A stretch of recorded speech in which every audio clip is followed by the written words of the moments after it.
성도 여러분 반갑습니다. 다 함께 기도하겠습니다. 살아계시고 좋으신 하나님, 날이 참 많이 추워졌습니다.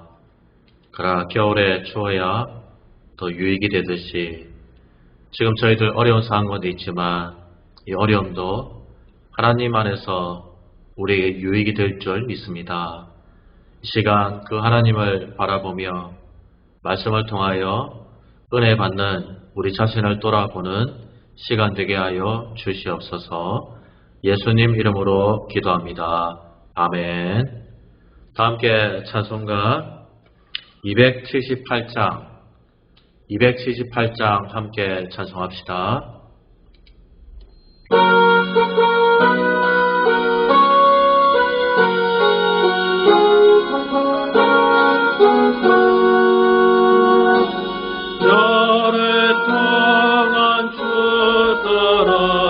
세상 연락을 즐기고 더 영악한 죄에 빠져서 그 은혜를 잊었네. 오 사랑의 예수님, 내 맘을 건넵니다. 오 들어와 나와 함께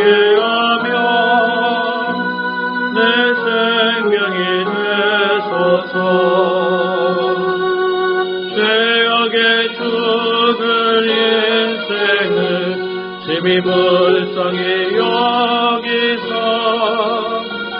저와 하늘의 영광 버리고 이 세상에 오셨네. 오 사랑의 예수님, 내 맘을 건넵니다. 또 들어와 나와 함께하며 내 생명이 되소서.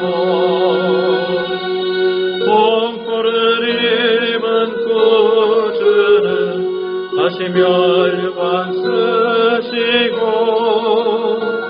또 십자가 높이 달리사 그 아픔을 참았네.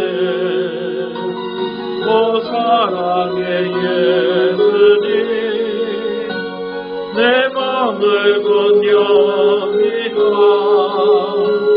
또 들어와 나와 함께하며 내 생명이 되소서.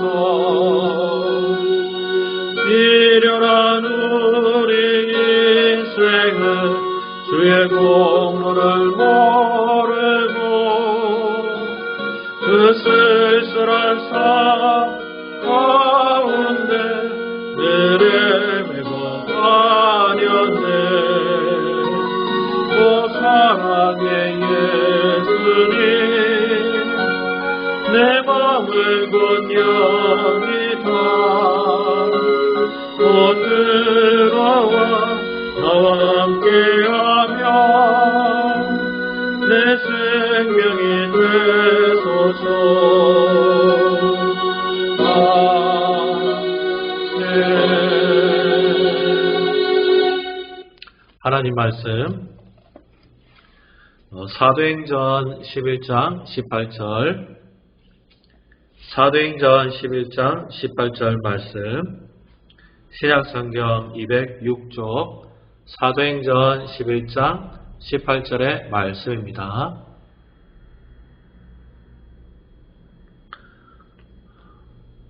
(206쪽) 사도행전 11장 18절 같이 봉독하겠습니다. 시작. 그들이 이 말을 듣고 잠잠하여 하나님께 영광을 돌려 이르되 그러면 하나님께서 이방인에게도 생명 얻는 회개를 주셨도다 하니라. 아멘. 바울이 그 이방인들이 구원받는 것에 대해서 이방인도 유대인만이 아니라 이방인도 생명 얻는 회개를 주셨다. 즉 회개를 통하여 믿음을 가지게 되었다는 것이죠. 오늘은 이 믿음과 우리 회개를 한 번 더 돌아보려고 합니다. 왜냐하면 지난번 우리 82문에서 84문에서 뭘 배웠냐면 모든 사람이 계명을 지킬 수 있습니까? 정답은 불가능합니다. 그래서 하나님의 심판과 진노를 피할 길이 없다라고 했습니다. 우리가 소위르문답 하반부는 하나님이 인간에게 요구하시는 의무였는데요. 그래서 몇 달 동안 우리가 율법과 십계명을 배웠습니다. 이렇게 살아라는 것이죠. 근데 지난주에 우리는 그렇게 살지 못한다는 것을 보았습니다. 그래서 다시 한번 우리의 믿음을 돌아보고 여전히 구원받았지만 물론 구원에서 절대 떨어지는 않지만 십계명을 하나님의 말씀을 여전히 구원받아서도 못 지키기 때문에 우리의 믿음을 다시 한번 바로하고 또 회개하는 삶을 살아야 됩니다. 물론 구원받기 위한 회개나 또 참 믿음을 갖기 위한 그것은 한 번이면 족하지만 여전히 말씀대로 못 살기 때문에 계속해서 회개하고 또 다른 믿음의 삶을 살아야 된다는 것을 오늘 보게 됩니다. 오늘은 85문부터 86문까지 그리고 오늘 끝나면 다음 주부터는 이제 마지막까지 하나님께서 이렇게 말씀을 대로 살지 못하는 우리에게 믿음으로 다시 돌아보고 회개하며 살면서 또 은혜의 방편들을 줬습니다. 즉 다시 은혜를 붙잡게 하는, 은혜 아니면 살 수 없잖아요. 은혜를 붙잡게 하는 방편들 3가지를 줬습니다. 말씀, 성경 말씀, 그리고 성례, 그리고 기도, 특별히 주기도문. 거기에 관해서 살펴봐서 하나님의 진노 가운데 사는 것이 아니라 은혜 가운데 사는 우리의 구원의 완성을 이루는 삶을 살 것을 배우게 됩니다. 오늘은 85문입니다. 믿음과 회개를 돌아보려고 하는데요. 첫 번째 85문 질문이 뭐냐면 하나님은 죄로 인해 우리가 받아야 하는 그 진노와 저주를 피하기 위해서 우리에게 무엇을 요구합니까? 답은 이렇습니다. 진노와 저주를 피하도록 하나님은 우리에게 예수 그리스도에 대한 믿음과 그죠? 다시 믿음 그리고 생명에 이르는 회개를 요구한다고 합니다. 그리고 다음 주부터 배우게 되는 더불어 그리스도가 구속의 유익을 우리에게 전달하시는 모든 외적 수단들, 말씀과 성례와 그리고 기도 생활, 그걸 근면하게 사용할 것을 요구하십니다. 믿음과 회개를 요구하시고 은혜를 깨닫게 하는 구원의 은혜를 깨닫게 하는 방편들 3가지를 우리에게 잘 활용할 것을 요구하십니다. 자, 여기서 먼저 볼 것은 첫째로 죄로 인해 우리가 받아야 하는 하나님의 진노와 저주에서 피한다는 것을 하나님이 원하십니다. 지난주에 봤듯이 계명을 온전히 못 지키기 때문에 우리 하나님의 진노를 피할 수가 없습니다. 그러나 하나님이 누구십니까?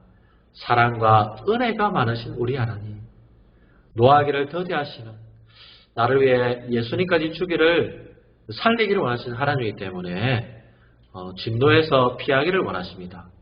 그래서 무슨 일을 했습니까? 예수님을 보내셔서 내가 계명과 율법을 다 못 지키는 것을 누구는 다 지켰습니까? 예수님이 다 율법을 지키시고 또 나의 죄를 대신 짊어지시고 십자가에 죽으심으로 율법의 문제, 죄의 문제를 다 이루시는 은혜를 주셨죠. 그리고 그 이루신 그 구원을 누가 깨닫게 됐습니까? 성령께서 하나님이 우리 진노를 피하기 위해서 하나님이 우리의 구원을 계획하셨고 예수님이 그 구원을 자신의 죽으심과 부활로 획득하셨고 또 예수님이 이루신 구원을 우리에게 깨닫도록 효과적으로 성령께서 적용을 하십니다.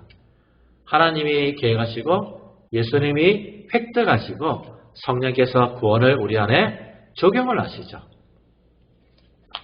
그런 걸 우리가 배웠습니다. 즉 바로 그걸 통해서 하나님은 우리가 진노에서 피하기를 원하신다는 것입니다. 그 두 번째, 예수 그리스도에 대한 그래서 믿음과 생명에 이르는 회개하는 삶을 살라고 합니다. 획득하였습니다. 그러나 계속해서 십계명을 못 지키겠다고 했죠. 여러분 사실 이 믿음, 회개는 소위 말해서 전반부 할 때 이미 배웠던 것입니다. 구원론 할 때에, 성령론 할 때에 이미 배웠습니다. 기억하십니까? 성령이 우리에게 구원을 적용할 때에 9개 단계를 거친다고 했습니다. 구원의 서정이라고 하는데요. 기억하십니까? 소중, 회칭, 그 다음에 칭량, 성견령. 다시 한번 복습하면요. 처음에 성령께서 하나님이 계획하신 구원을 부른다고 했습니다. 소명. 그는 목사가 되는 그런 소명 말고 구원을 향한 소명. 성령께서 때가 되면 구원을 향하여 나를 부르십니다. 그럼 내 안에 소중, 중생이 성령의 거듭남이 일어납니다. 그 다음에 뭐가 되냐면 소중, 회심, 회개가 일어납니다. 그 다음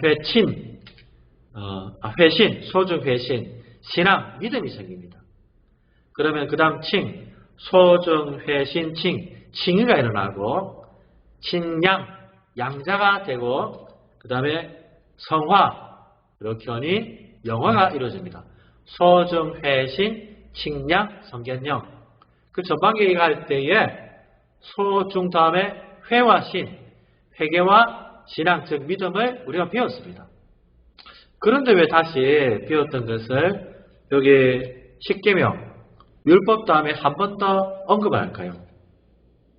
첫째 이유가 뭐냐면 구원을 우리가 받았어도 여전히 계명을 지킨다, 못 지킨다는 것을 깨닫기 위해서 보여주는 것입니다. 그래서 구원하기 위해서 회개하고 믿었지만 구원받은 이후에도 여전히 말씀을 못 지키니까 다시 굳건한 믿음 생활과 회개하는 생활을 하라는 것입니다. 구원 얻기 위해서 회개하고 믿었지만 다시 구원받은 이후에도 말씀대로 못 살기 때문에 회개하고 믿음 생활 잘해야 한다는 것입니다. 더 나아가서 우리가 구원받을 때에 내 힘과 내 능력이 아니라 무엇으로 구원받았습니까? 하나님의 구원의 은혜로. 마찬가지로 예수 믿은 다음에 믿음 생활, 회개하는 것도 내가 잘나서 열심히 내가 믿고 열심히 회개하는 것이 아니라 그건 역시도 은혜로 믿음 생활하고 은혜로 회개하는 생활을 한다는 것을 깨닫게 하려고 십계명 이후에 다시 한번 믿음과 회개를 이렇게 돌아보는 것입니다. 그리고 세 번째, 그리스도가 구속의 유익을 우리에게 전달하시는 모든 외적 수단들을 잘 활용하라. 성령이 우리에게 역사하고 구원을 깨닫게 하는 것은 눈에 보이지가 않습니다. 중생하게 하는 것, 회개하는 하는 것, 나도 모르게 성령께서 역사하시는 것이죠. 그러나 구원을 통해서 은혜 받게 하는 그런 유익들은 보이게 역사합니다. 보이게. 말씀, 성례, 그리고 기도 생활, 눈에 보이는 거잖아요. 그런 것들을 통하여서 우리가 은혜로운 신앙생활하고 하나님의 진노를 우리가 피하는 그런 삶을 살게 됩니다.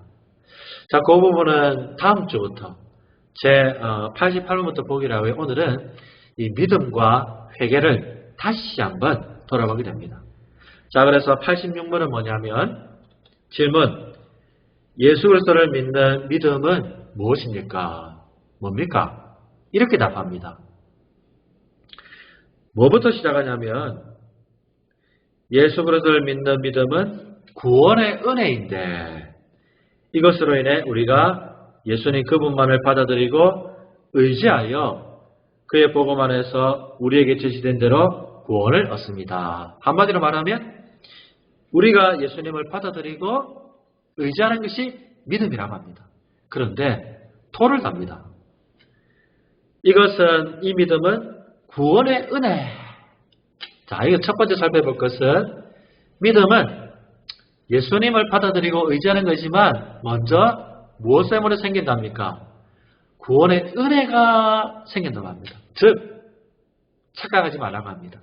우리는요, 내가 믿는다, 내가 예수님을 의지한다 이렇게 물론 말하지만 겉으로는 그렇지만 실제로는 나를 믿게 만들고 나를 의지하게 만든 것입니다. 은혜도 결국 그래서 내가 믿은 것 같고 내가 예수님을 의지하는 것 같지만 하나님이 나를 구원하신 은혜로 성령의 역사하심으로 믿게 되고 또 의지하게 되는 것입니다. 여러분 작년에 믿음 생활 잘하셨습니까? 잘하셨다면 다행입니다. 올해도 믿음 생활 열심히 하십시오. 근데 그것도 내가 의지로 한 것 같지만 아닙니다. 성령의 역사하심으로 하나님의 은혜로 믿음 생활한 것입니다. 아니 여러분 뭘 믿는다는 것은 우리가 뭘 믿습니까? 우리는 믿지 못할 것들을 믿습니다. 하나님이라는 존재, 천국이라는 존재, 이걸 어떻게 믿어집니까? 이걸 믿어졌다는 것은 기적의 영역이고 신비의 영역인데 도저히 인간의 타락한 인간으로서는 하나님을 믿을 의지가 없습니다. 타락했기 때문에 지정의가 망가졌기 때문에 하나님이나 천국 이런 것 안 믿어집니다. 때문에 이것은 전적인 성령의 역사요 하나님의 은혜입니다. 결국 우리가 예수 믿는 것도 은혜고 예수 믿은 이후에 내가 믿음 생활 잘하는 것 절대 귀하지만 하나님의 은혜라는 것을 잊지 말라. 은혜가 아니고서는 하나님이 천국이 지옥이 믿어지지 않습니다. 그래서 내 믿음 좋다고 절대 자랑할 것 없습니다. 감사하고 기뻐할 것과 맞지만 자랑하고 내세울 것은 절대 없습니다. 내가 믿음이 좋아서 복을 받았다. 내가 믿음이 좋아서 직분을 받았다. 그게 아니라 하나님의 은혜는 자랑할 것이 없죠. 때문에 두 번째, 우리는 그분만을 받아들이고 의지하여 구원을 받습니다. 은혜로. 자, 믿음을 갖게 되면 은혜로 믿음을 갖게 되면 구원을 위해서 예수님을 바라보고 받아들이게 됩니다. 의지하게 됩니다. 이게 참 믿음인 것이죠. 즉, 우리 성령의 역사로 말미암아 전반 배도 배웠는데요. 성령의 역사하면 믿음을 갖기 전에 내 죄가 깨달아집니다. 정말 내가 가망 없는 죄인이구나. 이 성령의 역사전을 깨닫지 못하는, 더 나아가서 이거 도저히 내 죄 문제를 내 힘으로 해결할 수 없구나. 내 의지로, 내가 착한 일로 도저히 내 힘으로 해결할 수 없다는 걸 깨닫고 예수님을 바라보게 됩니다. 나는 안 된다는 걸 깨닫고, 첫째는 제 비참함을 깨닫고 내가 죄인이구나. 둘째는 내 힘으로 해결할 수 없구나. 그래서 나 외에 다른 분, 바로 예수님이 나를 위해 율법을 다 이루시고 지키시고 또 내 죄를 짊어지시고 십자가에 죽으신 예수님을 다 바라보게 됩니다.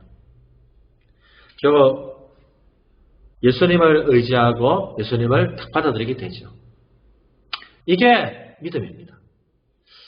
그래서 여러분 참 믿음과 가짜 믿음을 우리가 성경을 볼 때에 잘 구별해야 됩니다. 여러분 성경에 믿음이라는 단어가 나온다고 해서 다 참 믿음을 말하는 것이 아닙니다. 보통은 믿음 이야기할 때 한 4가지 정도 있는데요. 신약 성경에 믿음이라는 단어가 몇 번 나오냐면 252번 나옵니다. 그런데 모든 단어가 참 믿음을 말하는 것이 아닙니다.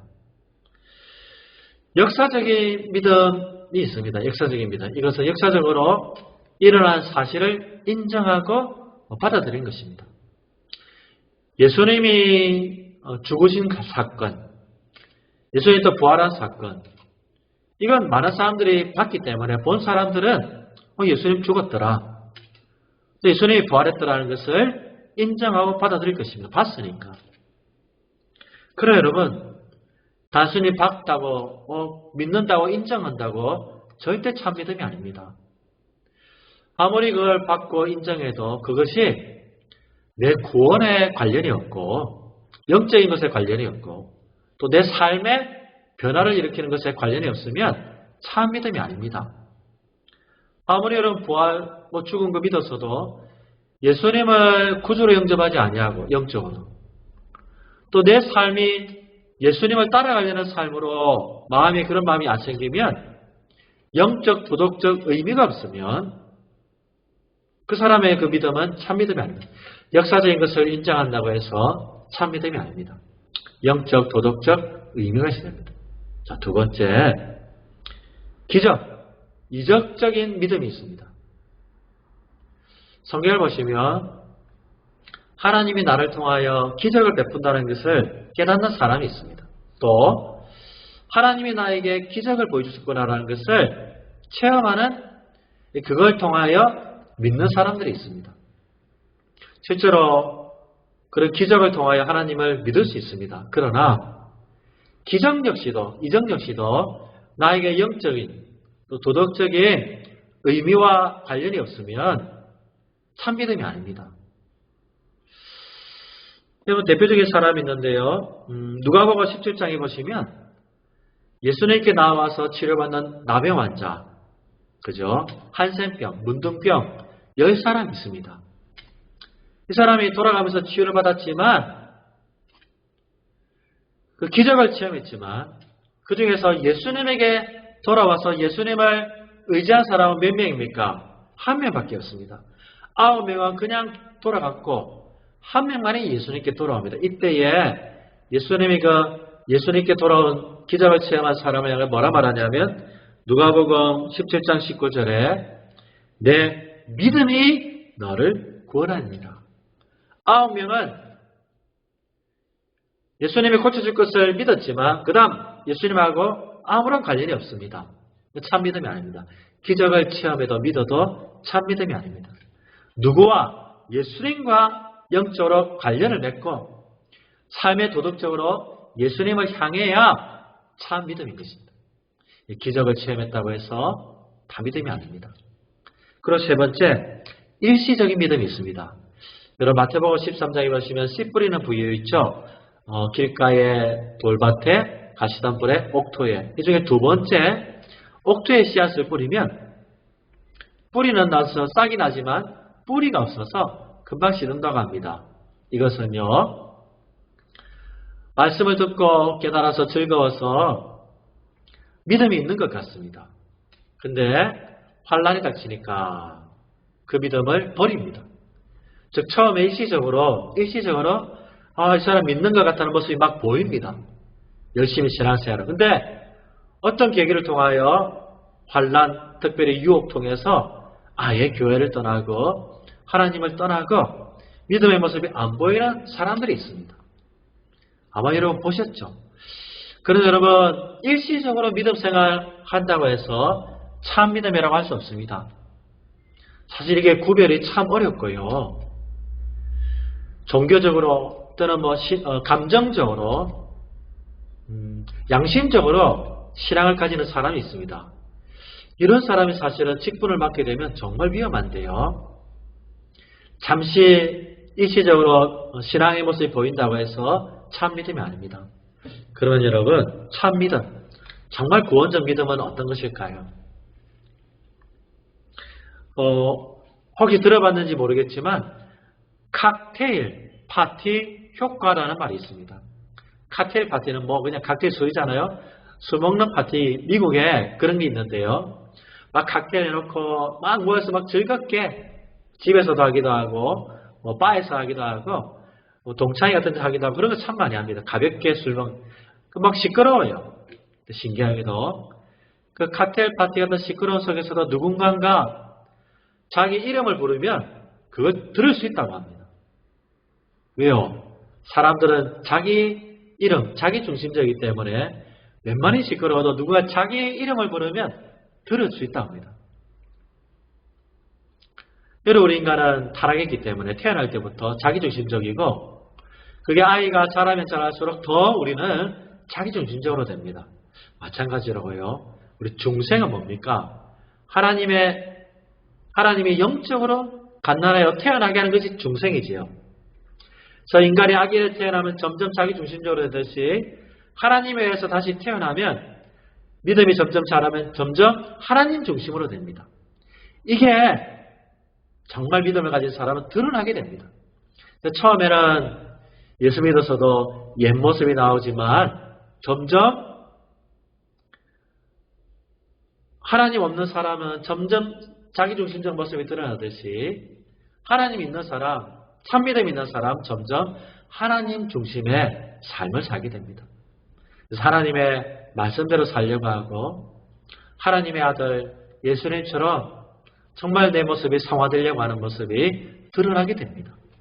이게 참 믿음을 가진 사람인 것입니다. 즉 영적으로 도덕적으로 하나님 중심, 하나님의 아들 예수 중심으로 하는 모습이 보인다는 것이죠. 저와 여러분은 어떤 믿음입니까? 참 구원의 믿음을 가지는 복된 성도 되시기를 바라겠습니다. 자, 이게 믿음이라 합니다. 근데 이 믿음은 구원을 얻기 위해서만 아니라 또 구원받은 이후에도 이런 참 믿음의 삶, 우리가 살아야 한다고 합니다. 왜? 말씀대로 못 살기 때문에. 두 번째, 87문, 회개하는 삶을 살라고 합니다. 그 질문이 생명이라는 회개는 무엇입니까? 근데 이건 역시도 뭐라고 말하냐면 생명이라는 회개는 구원의 은혜, 역시나 회개 역시도 은혜라고 합니다.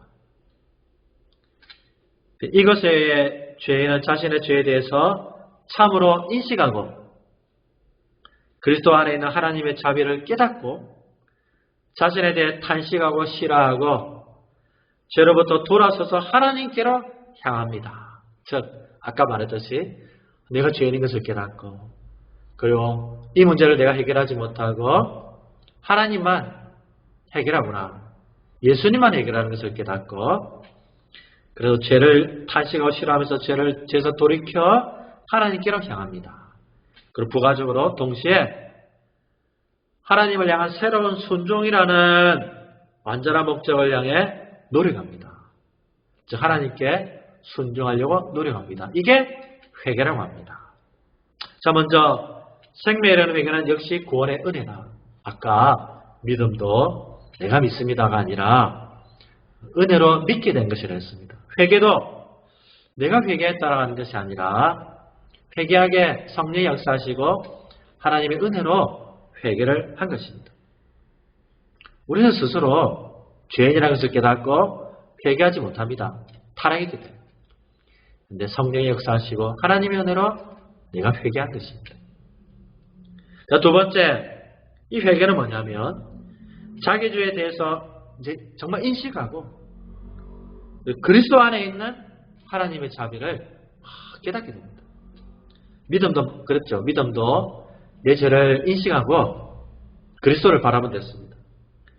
마찬가지로 이 회개도 정말 내가 비참하구나, 나쁜 놈이구나 정말 깨닫고 내 안에 구원할 능력이 없다는 것을 깨닫고 나아가서 누구만이 율법을 나는 못 지키지만 예수님이 다 지키시고 내 죄를 대신 짊어지시고 죽으셔서 죄 문제를 해결하신 하나님의 그 자비의 모습이 보이는 예수님을 딱 바라보게 됩니다. 그런데 믿음과 회개의 그럼 차이점이 뭘까요? 둘 다 죄를 비참함을 깨닫고 내 안에 죄를 해결할 능력이 없다는 것을 깨닫고 하나님을 바라봅니다. 예수님을 바라봅니다. 근데 믿음은 그걸 깨닫고 예수님을 받아들이고 의지하는 것이고 회개는 좀 더 적극적입니다. 그걸 받아들이고 예수님을 영접할 뿐만 아니라 하나님을 향하여서 내 삶을 돌이키려고 애를 쓰게 됩니다. 돌이키려. 믿음은 나의 약함과 부족함을 깨닫고 해결자 대신 예수님을 받아들이고 의지하지만 회개는 더 나아가서 하나님을 향하여서 내 삶을 돌이키고 적극적으로 하나님을 따라가는 것이 회개입니다. 그래서 여러분, 단순히 죄에 대해서 후회하고 탄식하고 감정적으로 싫어한다고 해서 진짜 회개라고 할 수가 없습니다. 그냥 감정적으로 막 울고 탄식하고 이 죄가 나쁜 것이야, 그 선에서 끝나면 참 생명에 이르는 회개라고 할 수 없습니다. 왜요? 대표적인 사람 있잖아요. 가룟 유다 보십시오. 예수님을 판 다음에 회개합니다. 후회합니다. 근데 뭐합니까? 자살하고 그냥 땡입니다. 자기 삶을 하나님을 향하여 돌이키는 것이 없습니다. 행동이든지 생각이든지. 근데 또 죄를 지어서 한 사람이 있죠. 베드로. 예수님을 3번 부인한 다음에 뭐합니까? 회개합니다. 근데 거기에 그치지 않고 회개가 뭡니까? 말 그대로 돌이키고 돌이켜. 누구로부터? 나 중심의 삶으로부터 하나님 삶을 돌이켜서 베드로는 어떻게 하죠? 일생을 누구를 위해? 하나님을 위해, 예수를 위해서 헌신하는 삶을 살게 되죠. 그게 회개입니다. 죄에 대해서 탄식하고 죄를 싫어할 뿐만 아니라, 여러분 죄를 싫어하는 것은 누구나 합니다. 간음 좋아하는 사람이 어디 있습니까? 여러분 술 취하는 거 좋아하는 사람, 도박, 거짓말하는 거 좋아하는 사람 어디 있습니까?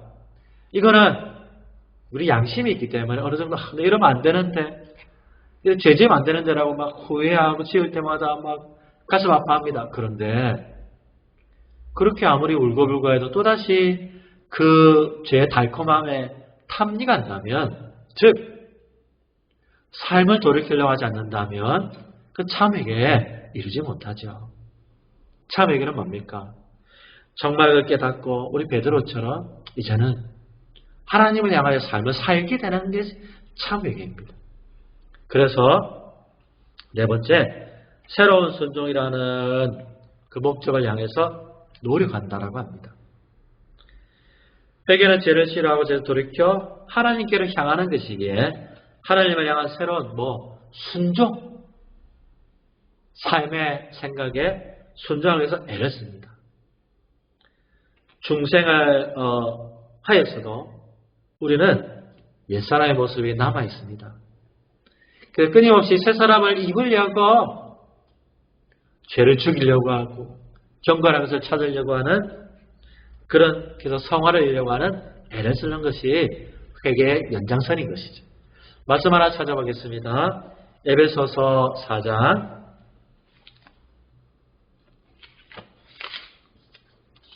22절 25절. 에베소서 4장 22절 25절.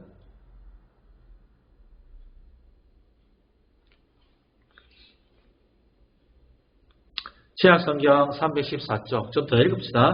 에베소 4장 22절에서 32절까지 할까요? 제가 읽을게요. 에베소서 4장 22절부터 너희는 유혹의 욕심을 따라 썩어져가는 구습을 따르는 옛사람을 벗어버리고, 옛사람이 남아있습니다. 오직 너희의 심령이 새롭게 되어 하나님을 따라 의와 진리의 거룩함을 지으심을 받은 새 사람을 입으라. 옛사람을 계속 벗어버리고 한 번만에 되는 것이 아닙니다. 계속 입으라 라고 합니다.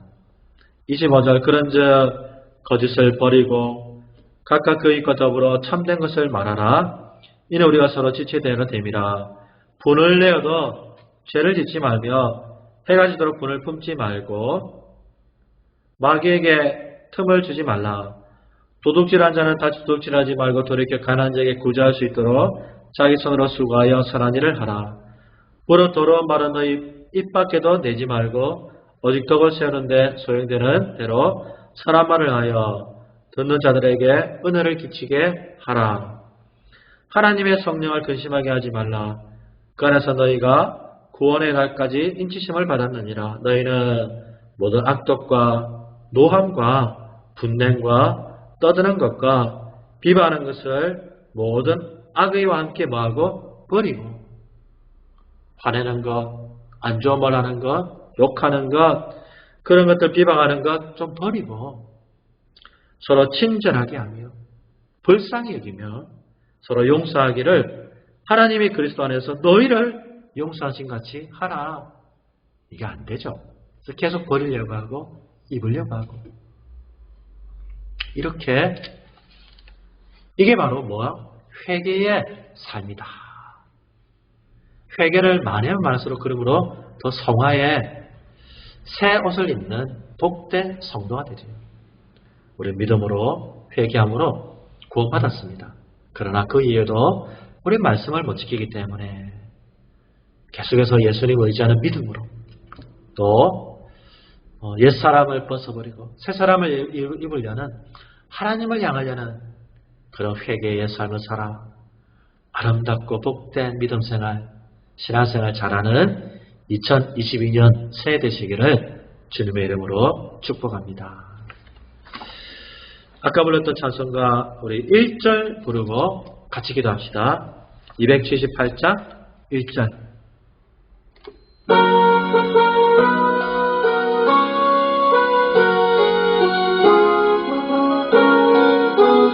278장 오랫동안 주 따라 세상 연락을 즐기고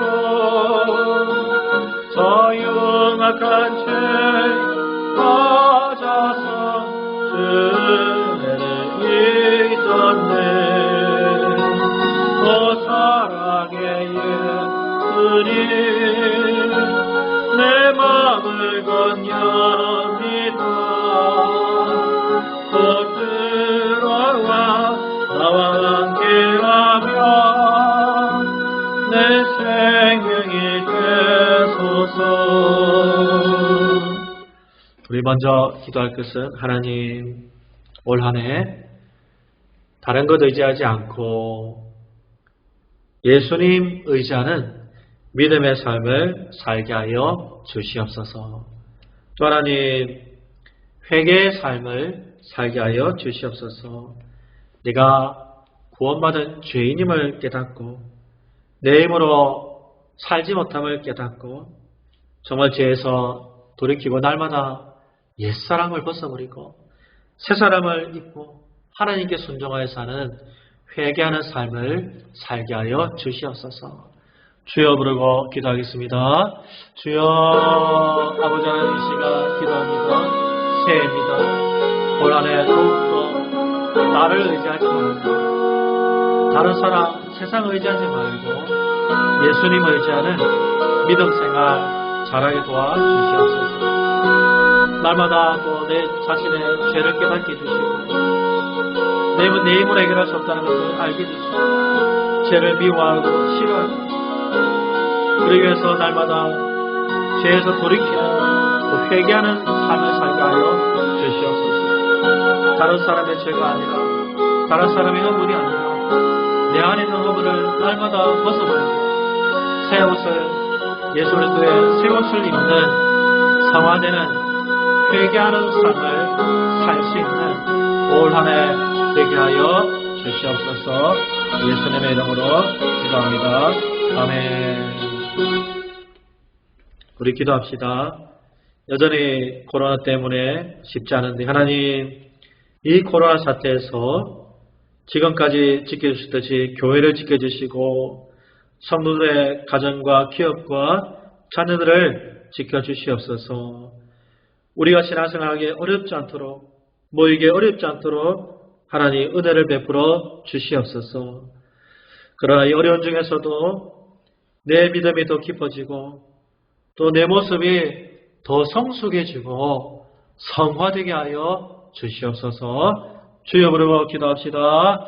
주여 아버지 하나님 기도합니다. 아직도 코로나가 사라지지 않지만 작년에 아니 그전에 지켜주셨듯이 올해도 교회 예배와 모임들을 지켜주시고 또 가정을 기업들을 지켜주시고 우리 자녀들을 지켜주시옵소서.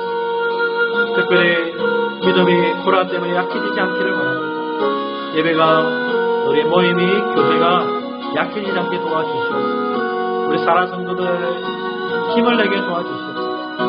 또한 아버지 하나님 필요한 것들을 채워주시옵소서. 그리고 하나님 무엇보다 이것 때문에 우리의 믿음이 약해져요. 우리의 믿음도 깊어지고 성숙해지게 하여 주시옵소서. 변화되게 하여 주시옵소서. 하나님을 사랑하고 사람들을 사랑하는 새 옷을 더 입는 우리 모두가 되게 하여 주시옵소서. 예수님의 이름으로 기도합니다. 아멘.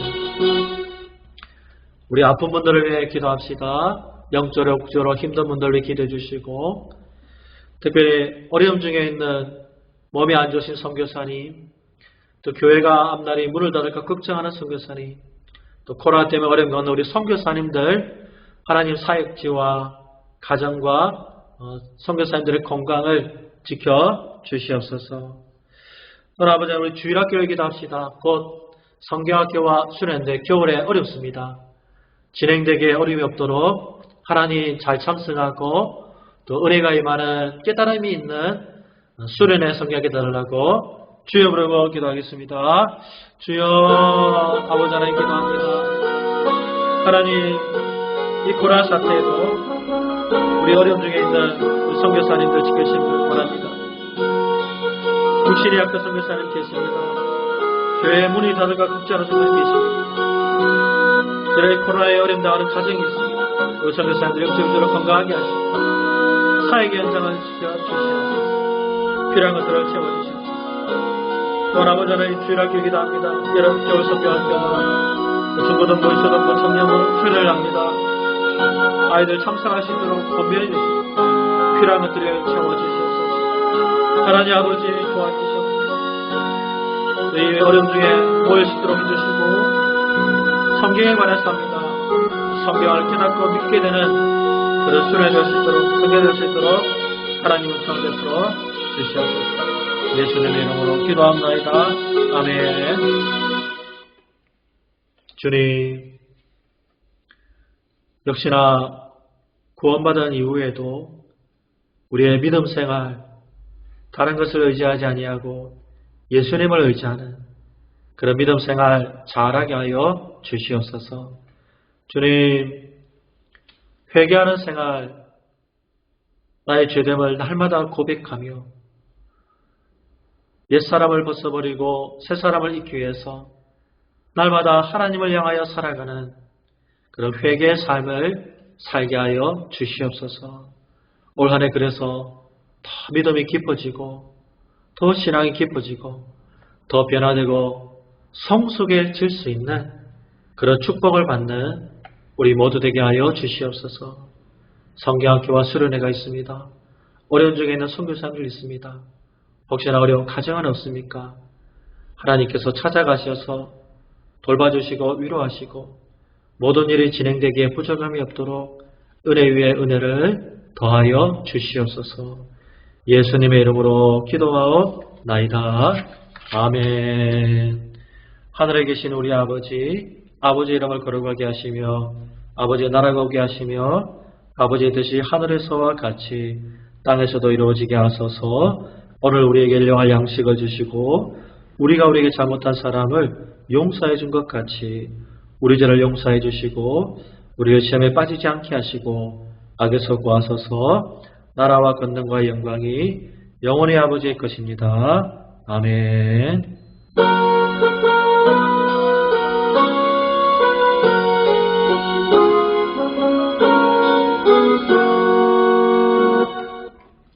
감사합니다. 주일날 뵙겠습니다.